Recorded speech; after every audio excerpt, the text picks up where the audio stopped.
নমস্কার। আমাদের আজকের আলোচ্য বিষয় বৃষ রাশি বৃষ লগ্ন। বৃষ রাশি বৃষ লগ্নের দ্বাদশে দ্বাদশপতি মঙ্গল সঞ্চার করছে আগামী 1 জুন 2024 এবং এখানে মঙ্গল অবস্থান করে থাকবে 2024 12 জুলাই পর্যন্ত। বৃষ রাশি বৃষ লগ্নের সপ্তমপতি এবং দ্বাদশপতি হচ্ছে মঙ্গল এবং দ্বাদশপতি মঙ্গল দ্বাদশে সঞ্চার করছে।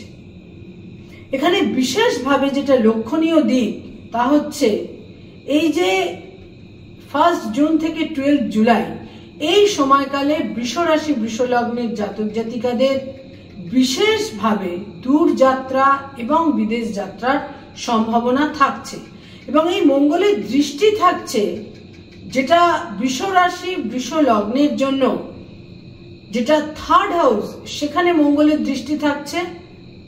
বৃষ রাশি বৃষ লগ্নের যেটা 6ষ্ঠ ঘর, সেখানে মঙ্গলের দৃষ্টি থাকছে এবং বৃষ রাশি বৃষ লগ্নের যেটা 7ম ঘর, সেখানে মঙ্গলের 8ম দৃষ্টি থাকছে। ফলে বয়সে ছোট ভাই বোনেদের সঙ্গে কোনো সংঘাতের ক্ষেত্র কিন্তু তাদের তৈরি হতে পারে। স্বামী বা স্ত্রীর স্বাস্থ্যহানি, স্বামী বা স্ত্রীর দূরযাত্রা, স্বামী বা স্ত্রীর কোনো ফিজিক্যাল ইনজুরি, সার্জারি ইত্যাদির সম্ভাবনাও কিন্তু তৈরি হচ্ছে।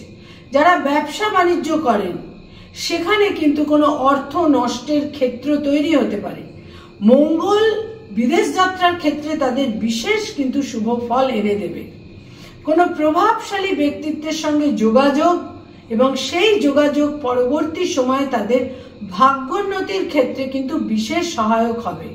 বৃষ রাশি এবং বৃষ লগ্নের জাতক জাতিকাদের দ্বাদশপতি দ্বাদশে থাকার ফলে বহু ক্ষেত্রে দেখা যাবে যে তারা কোনো রিয়েল এস্টেট বা কোনো ভূমি, কোনো জমি বা কোনো ফ্ল্যাট, গৃহ ইত্যাদির ক্ষেত্রে তারা ইনভেস্ট করতে আগ্রহী হচ্ছেন। এই সমস্ত ক্ষেত্রে তারা বিনিয়োগ করায় বিশেষ ইচ্ছুক হবেন। বহু ক্ষেত্রে দেখা যাবে বিরোধিতা, শত্রুতা ইত্যাদির অবসান হচ্ছে। মঙ্গলের 7ম দৃষ্টি তাদের 6ষ্ঠের ওপর থাকবে, ফলে এই মঙ্গল কিন্তু বহু ক্ষেত্রেই শত্রু নাশের সহায়ক হবে। স্বামী বা স্ত্রীর ক্ষেত্রে বিশেষ সতর্কতা প্রয়োজন। বহু ক্ষেত্রে লিটিগেশনের প্রয়োজন হতে পারে। যারা ডাইভোর্সের মামলা মোকদ্দমা ইত্যাদির দিকে অগ্রসর হচ্ছেন সেখানে কিন্তু তারা লিটিগেশন বা ইত্যাদির ক্ষেত্রে অগ্রগতি, এই লিটিগেশন বা ইত্যাদির ক্ষেত্রে তারা একটা ইনিশিয়েটিভ নিতে পারেন। মঙ্গল তাদের দ্বাদশে অবস্থান করে বহু ক্ষেত্রে দেখা যাবে যে এই মঙ্গল কিছুটা তাদের কোনো ক্ষেত্রে, যেহেতু তাদের এই সময় রাশি লগ্নে, তাদের রাশি লগ্নের অধিপতি শুক্র, রাশি লগ্নের অধিপতি শুক্র প্রথম 12টা দিন শুক্র তাদের রাশি লগ্নে অবস্থান করে থাকবে।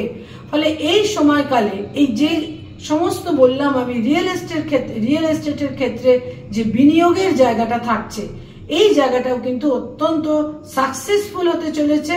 যারা কোনো ভূমি, জমি বা গৃহ ইত্যাদির ক্ষেত্রে বিনিয়োগ করতে চাইছেন সেখানে বিশেষ সাফল্যের ক্ষেত্র কিন্তু তারা দেখতে পাবেন। যারা লোন বা ঋণ চাইছেন সেখানে ডিসবার্সমেন্টের সম্ভাবনা, লোনের ক্ষেত্রে অত্যন্ত প্রশস্ত হবে।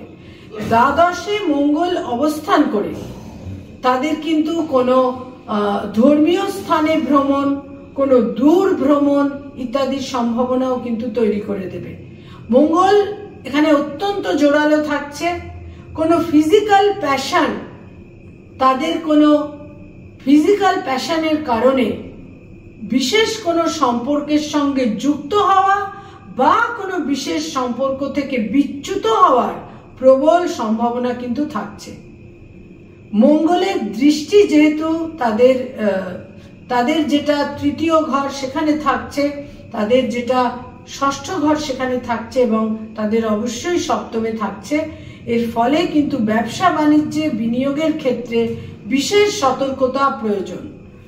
বহু প্রেমের সম্পর্ক, বৃষ রাশি বৃষ লগ্ন যারা কোনো রিলেশনশিপের মধ্যে রয়েছেন তারা বিবাহের সিদ্ধান্ত নিতে পারেন।